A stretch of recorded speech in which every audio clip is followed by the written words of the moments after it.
Bismillahirrahmanirrahim. Assalamualaikum warahmatullahi wabarakatuh. Alhamdulillahirrabbilalamin. Wassalatu wassalamu ala asyrafil anbiya'i wal mursalin Sayyidina Muhammadin wa ala alihi wa ashabihi ajmain, amma ba'd. Baiklah, yang sama-sama kita hormati Ibu Dr. Haja Dewi Hasanah MPDI selaku dosen pengampu pada mata kuliah Desain Instruksional Pendidikan Agama Islam dan teman-teman yang saya banggakan. Baiklah, di sini saya dan teman-teman saya akan menjelaskan tentang program perencanaan guru, prota, silabus, dan FPP. Perkenalkan, nama saya Lia Rusdiana Dewi dengan NIM 201190041. Saya akan menjelaskan bagian pertama tentang pengertian prota, silabus, dan FPP. Yang pertama yaitu tentang pengertian prota. Prota atau penyusunan program tahunan yang merupakan bagian dari pengembangan. Silabus itu adalah membuat alokasi waktu untuk setiap topik bahasan dalam 1 tahun pelajaran. Program tahunan merupakan program umum setiap mata pelajaran untuk setiap kelas yang dikembangkan oleh guru mata pelajaran yang bersangkutan sebagai pedoman bagi pengembangan program-program selanjutnya, seperti program semester, program mingguan, dan program harian atau program pembelajaran setiap pokok bahasan. Program tahunan merupakan program umum setiap mata pelajaran untuk setiap kelas, berisi tentang garis-garis besar yang hendak dicapai dalam 1 tahun dan dikembangkan oleh guru mata pelajaran yang bersangkutan. Program ini perlu dipersiapkan dikembangkan oleh guru sebelum tahun pelajaran dimulai. Dalam menelaah kalender pendidikan untuk alokasi waktu perlu diperhatikan beberapa hal yang terkait dengannya, yaitu permulaan tahun pelajaran, minggu efektif belajar, waktu pembelajaran efektif, dan waktu libur. Adapun komponen utama dalam penyusunan prota ini meliputi kompetensi dasar, topik bahasan, dan alokasi waktu topik bahasan pada setiap KD. Selanjutnya itu tentang pengertian silabus, di mana istilah silabus dapat didefinisikan sebagai garis besar, ringkasan, ikhtisar, atau pokok-pokok isi atau materi pelajaran. Silabus digunakan untuk menyebut suatu produk pengembangan kurikulum berupa penjabaran lebih lanjut dari kompetensi inti dan kompetensi dasar yang ingin dicapai dan pokok-pokok serta uraian materi yang perlu dipelajari siswa dalam mencapai kompetensi inti dan kompetensi dasar.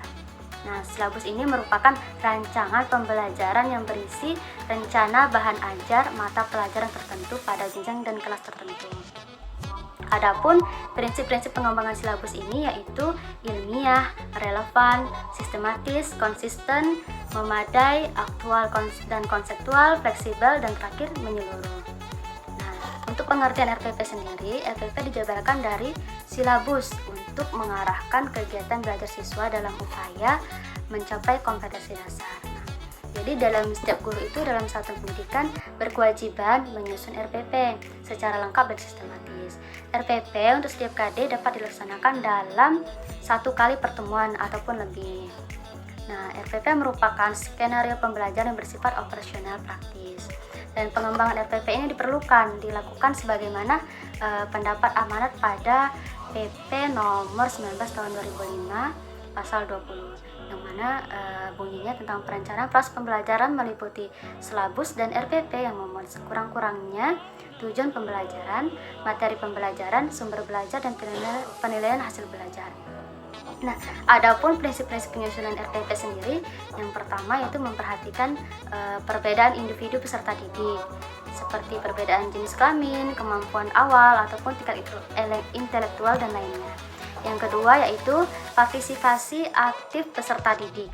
Yang ketiga, berpusat pada peserta didik untuk mendorong semangat belajar, motivasi, minat, kreativitas, inisiatif, inspirasi, inovasi, dan kemandirian. Nah, yang keempat, pengembangan budaya membaca dan menulis. Yang kelima, memberikan umpan balik dan tindak lanjut, yakni membuat rancangan program RPP, pemberian umpan balik positif, penguatan, pengayaan, dan remedial.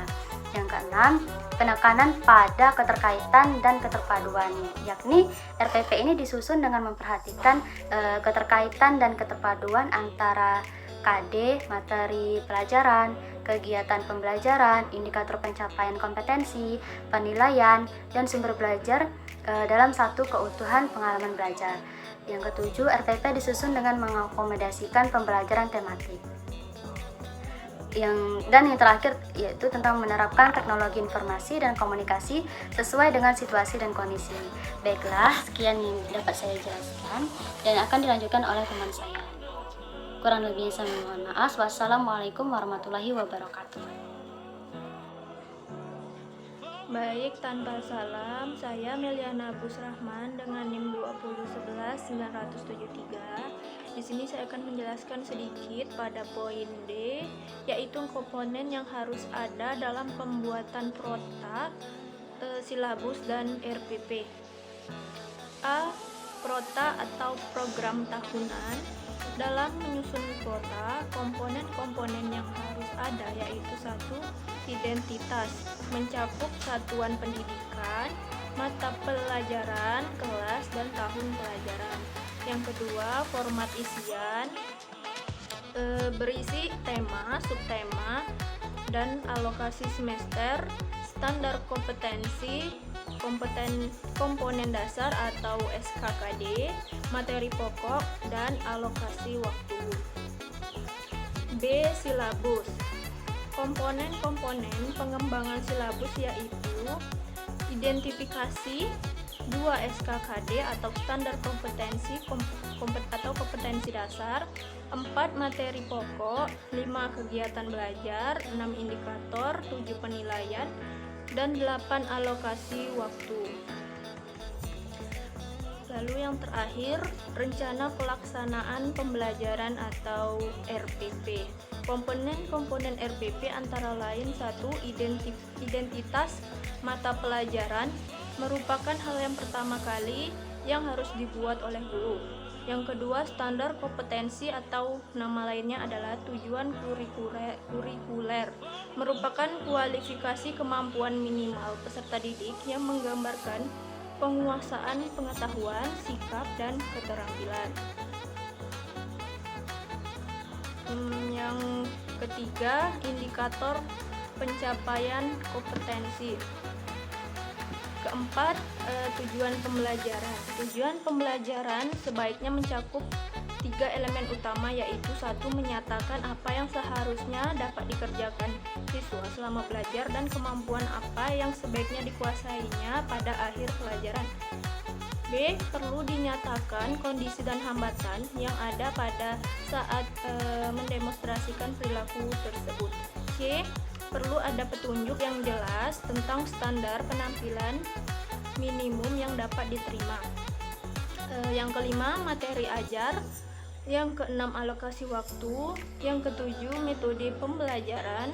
Dan yang terakhir, kegiatan pembelajaran. Sekian dari saya, hanya itu saja yang dapat saya sampaikan. Saya akhiri, wassalamualaikum warahmatullahi wabarakatuh. Assalamualaikum warahmatullahi wabarakatuh. Perkenalkan, nama saya Yusraini dengan NIM 20011900068. Baiklah, di sini saya akan melanjutkan penjelasan dari saudari Melia mengenai langkah-langkah pembuatan prota, silabus, dan RPP. Yang pertama itu langkah pembuatan prota atau program tahunan. Langkah penyusunannya adalah yang pertama, menelaah kalender pendidikan dan ciri khas sekolah atau madrasah berdasarkan kebutuhan tingkat satuan pendidikan. Yang kedua, menandai hari-hari libur, permulaan tahun pelajaran, minggu efektif belajar, waktu pembelajaran efektif, dan menghitung jumlah minggu efektif setiap bulan dan semester dalam 1 tahun dan memasukkan ke dalam format materi yang tersedia. Selanjutnya, mendistribusikan alokasi waktu yang disediakan untuk suatu mata pelajaran pada setiap KD dan topik bahasan pada minggu efektif, sesuai dengan ruang lingkup cakupan materinya. Yang kedua, langkah penyusunan silabus yaitu mengisi identifikasi silabus, menuliskan kompetensi inti, menuliskan kompetensi dasar, lalu mengidentifikasi materi pokok pembelajaran. Yang selanjutnya, mengembangkan kegiatan pembelajaran, merumuskan indikator, dan terakhir yaitu penilaian. Selanjutnya, penyusunan RPP. Hal yang harus dilakukan pertama adalah mengkaji silabus. Yang kedua, mengidentifikasi materi pelajaran. Yang ketiga yaitu mengembangkan kegiatan pembelajaran. Yang keempat yaitu penjabaran jenis penilaian. Yang kelima yaitu menentukan alokasi waktu, dan yang terakhir yaitu menentukan sumber belajar. Demikian penjelasan dari saya kembalikan kepada moderator.